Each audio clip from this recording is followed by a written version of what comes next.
My name is Miss Quick, and today I'm going to share what I found from one written text that I read about the Springbok Rugby Tour of New Zealand. So the 1981 Springbok Rugby Tour of New Zealand was my topic, and my big question was, how did the 1981 Springbok Tour change New Zealand or New Zealanders?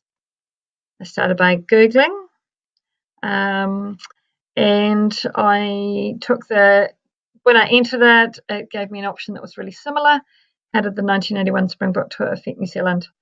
I chose the top one on the list because I thought it would be a really credible source because it's put out by the New Zealand government. It said New Zealand nzhistory.gov.nz, and so I thought that would make it pretty authentic.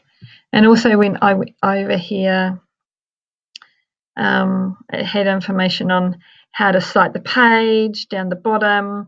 It said when it was last up-to-dated, 13th of January 2016, which is pretty recent considering it's a history topic. Shows that they've been checking all the information. And so that means I've now got something that I think is credible because it's an official history website funded by the government, and I think it's current because I've got it updated really recently. When I go back to my assessment activity, I know how well does it answer my question. That one's a bit bigger one. So I read through here, I looked at the keywords, I looked up quite a few words that were difficult. I worked out which things weren't so related. Impact in South Africa was interesting, but it didn't answer my big question, because my big question is, how did the 1981 Springbok Tour change New Zealand or New Zealanders? So I found that although the tour went ahead and apartheid didn't fall apart in South Africa for a long time, the next time there was an election, the Muldoon government lost, and the new government introduced nuclear-free legislation and embraced homosexual law reform. So I think that I had to talk to some other people about that. The link was that once people challenged the racism in the Springbok Tour, they also it gave them more confidence to challenge some other things in society, like whether we had to put up with America bringing its nuclear ships to New Zealand, and whether we still had to put up with laws that made homosexual people criminals. I also learnt that, just go back to check at my question, how did the 1981 Springbok Tour change New Zealand or New Zealanders? I learnt that it made quite a big difference between the people in the city and the people in the country.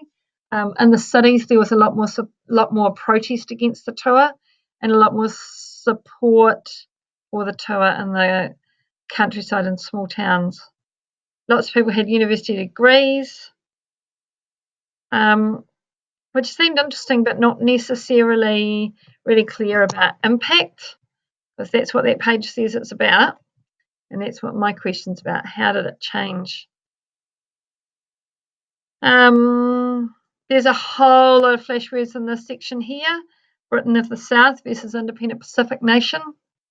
But I looked up some things like moral exemplar, talked to some other people, because I didn't want to be scared off by the text. I knew I could make sense of it, and found that that was all about New Zealand becoming more confident on its own, instead of copying England all the time. There was a section here on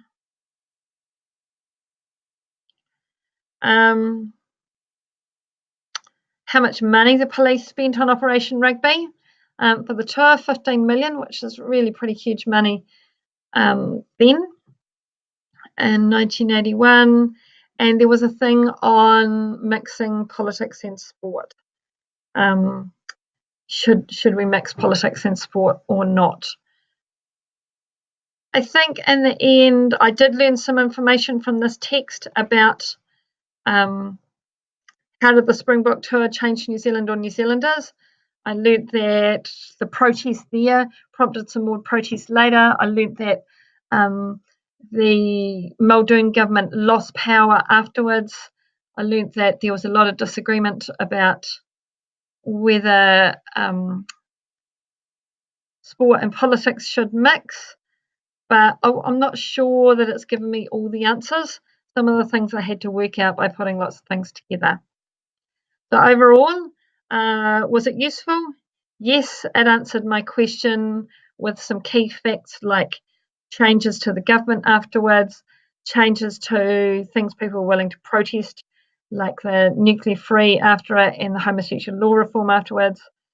I found it was a reliable and convincing text because it had lots of supporting detail and examples, and also it came from an official website, and I could see there were lots of other places to check my information.